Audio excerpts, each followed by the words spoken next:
Good morning.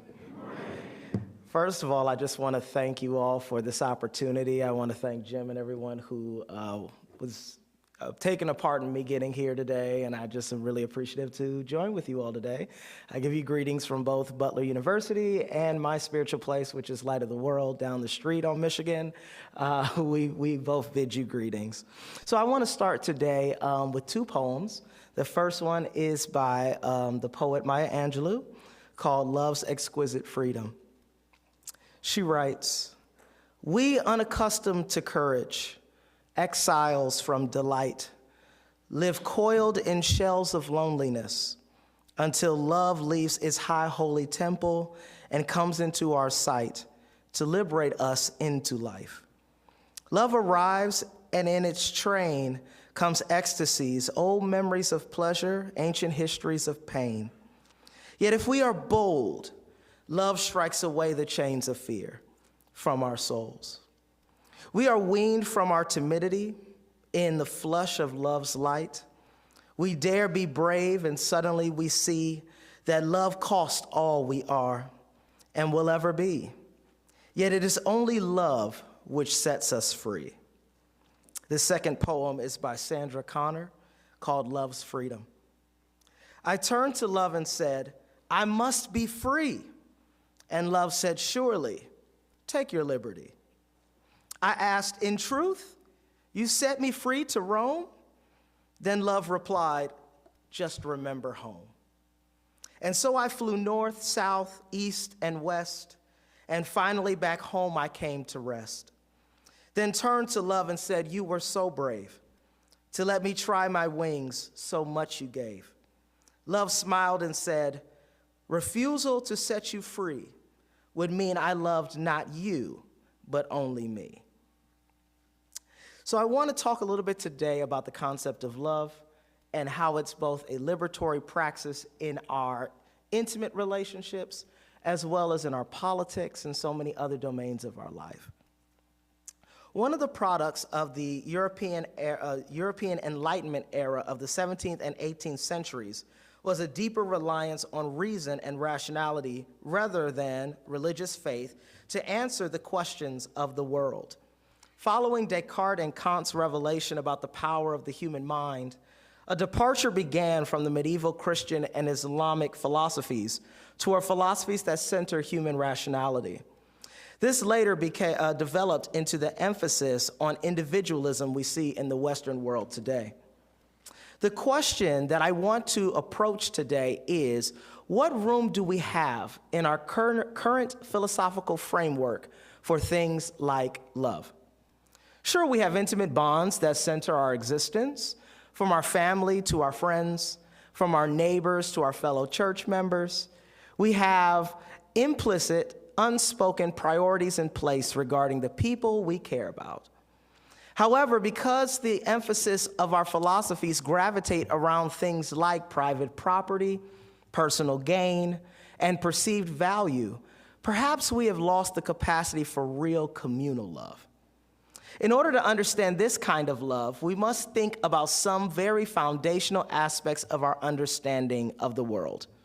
We must answer questions like, is there something in the world, or perhaps above the world, that binds us all together in a way that would necessitate me to love a stranger? Is there something inscribed, some inscribed moral duty regarding love? When love is irrational, should it be rejected? These are all questions that even if we had not taken time to think deeply about them, we engage the world with our personal answers. Well, what I will do with this time today is examine a few different aspects or problems regarding love and then propose some radical answers we may not have thought deeply about. First, there is the metaphysical problems of love. What kind of thing is love? We are confident in it being an emotion. I think we can all agree on that. We feel love. I love my daughter and my wife very much, and I can feel the love we share. But is it like other forms of mental states, like perception? I can see an argument for how we can see through love, like being attracted to someone who's simply no good for us and only seeing the best in them? Is it a cognition, or in other words, a way to think, analyze, and process the stimuli in this world? I can think of instances where I have rationalized through love, ignoring other forms of reason and choosing love when it doesn't make sense, like jumping in to save someone we love from drowning when we ourselves cannot swim. Is it an intention or something we aim at and direct ourselves toward? I can think of ways in which my personal goals include being more loving and addressing the emerging needs of those around me have, like my daughter needing my undivided attention at bedtime, or my wife needing new kinds of support in her new job title. Is it a belief?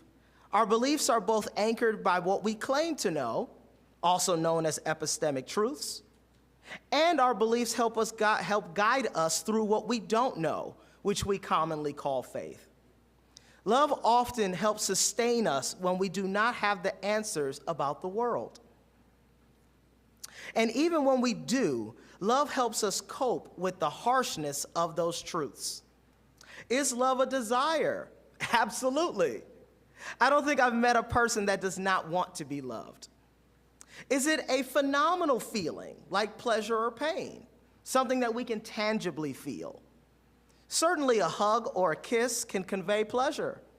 And anyone that has experienced a broken heart or abandonment can tell you that there is a physical aspect of that pain.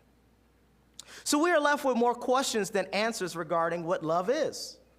Now I shift to what love can do. Love can heal, restore, fulfill, strengthen, persuade, connect, protect, resolve, and so much more. This is why scholars throughout time, including the three I will focus on today, have claimed that projects of freedom require love. It is a liberating phenomenon. And because it is so powerful, it is often discouraged. It requires vulnerability and sacrifice, time and energy. And perhaps above all, it requires us to surrender our right to be right and other things our egos hold most dear. Love often feels like it has a limited supply within us, and our capacity to love is limited because of our intimate obligations. Once our loved one's needs are met, nothing remains for the stranger. Maybe love is limited and we simply cannot love everyone like we love our pets, our family, our friends. But maybe there is a form of love that has an unending supply. Perhaps we should think about love as an ideology, an outlook that guides our politics, our ethics, our worldview. What would the world be like if every person simply chose to have an outlook of love?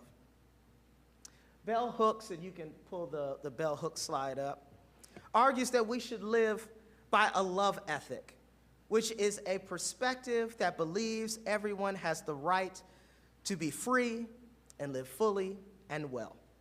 She argues that this can apply to multiple aspects of our lives, including politics, religion, the workplace, domestic households, and intimate relations.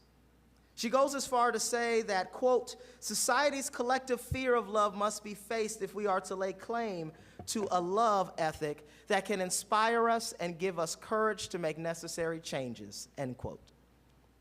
Loving people well always requires us to have the courage to make necessary changes. We understand that with our children and our partners, we often forget this as we watch oppression happen across the world.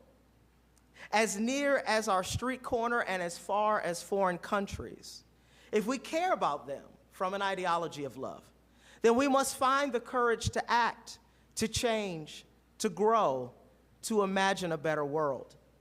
We could do the Dr. King slide. Dr. Martin Luther King Jr. is known for his stance on nonviolence, but many do not know the ideology behind his stance, which is anchored on a radical ideology of love. He argues in his sermon, Love Your Enemies, now collected in the book, Strength to Love, that we should do three things in order to achieve this love. Number one, We must develop and maintain the capacity to forgive. He who is devoid of the power to forgive is devoid of the power to love.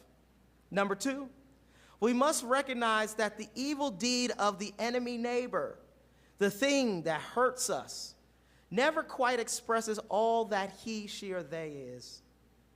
An element of goodness that may be found even in our worst enemy. Number 3, we must not seek to defeat or humiliate the enemy, but to win their friendship and understanding. He gives us 3 reasons why we should engage in this kind of ethic.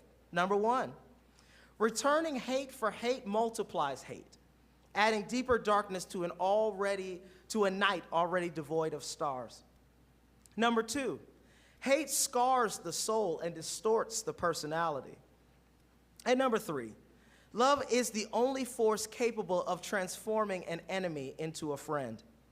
This is especially hard when we think about the historical atrocities, painful arguments, and other forms of long-standing pain involved.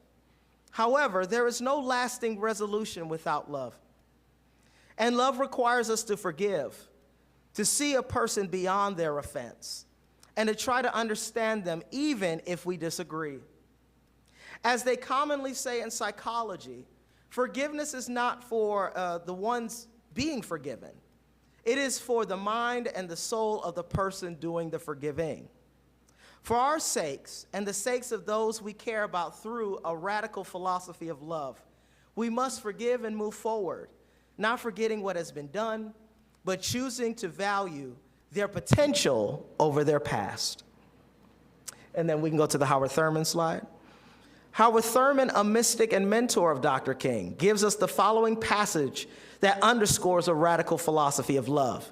He says the following: "It is necessary, therefore, for the privileged and the underprivileged to work on the common environment for the purpose of providing normal experiences of fellowship.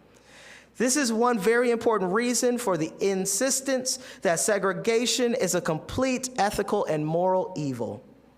Whatever it may do for those who dwell on either side of the wall, one thing is certain: it poisons all normal contacts of those persons involved. The first step toward love is a common sharing of a sense of mutual worth and value. This cannot be discovered in a vacuum or in a series of artificial or hypothetical relationships. It has to be real, situation, natural, free." End quote. We do not like to talk about things like in terms of privilege, but we all have moments we are privileged and have the power to do something. The question is, do we have an ideology of love that is okay with tearing down the barrier between the stranger and ourselves regarding our privilege? Life can often feel like playtime among children. Some kids may have many toys, others a few, some have none. An ideology of love may suggest the sharing of toys, even when our impulse is to hold them closer to ourselves. This only works if we value others more than we value the things. In an individualistic, capitalistic society, this seems oversimplified and unreasonable. But we established early in today's talk that love is not always synonymous with reason. You can go to the Spinoza slide. As we see in Michael Strasser's analysis of Kierkegaard and Spinoza, we often have 2 different viewpoints. Some people are like Kierkegaard, who believes in religious faith to the extent that God is love, the mysterious source of all love, and the neighbor or other, who is the focus of one's love, is viewed through the light of eternity as endowed with the common watermark through God. Others are like Spinoza, a deep rationalist who thinks that love is, quote, purely internal movement of the self, end quote. And we arrive at this love through rationality. Whether you take the side of the strict spiritual, the strict rational, or something in between, this thing called love doesn't just condition our lives, the joys, the laughs, the smiles, the heart flutters. It also conditions the lives of others: fairness, opportunity, equality, and peace. We need love now as the dividing lines between people grows more stark by the day. I challenge us to think through a radical ideology of love that seeks to ensure that everyone has the right and ability to live free, fully, and well. We can go to that second slide with my loved ones on it, so you all can see the ones who are near and dear to my heart. Whether it's my family, whether it's my YMCA members that I make sweat profusely, whether it's my students at Butler University, whether it's my friends and colleagues in the field. We all have people we have intimate ties to, but the challenge for today is to try to think of love beyond just those circles. What capacity do we have to reach those who are not in those intimate circles and who are in distant parts of the world, right? I challenge us to break down the walls of what separates us from our enemies and attempt to love those who wrong us or those whose perspectives are different from us. I challenge us to use the little power we have in this world to make a difference for someone else. This is how we reach freedom. This is how we foster peace. This is how we strengthen bonds. This is how we remake our world. This is how we eradicate fear. This is how we promote justice, a radical philosophy of love. Thank you.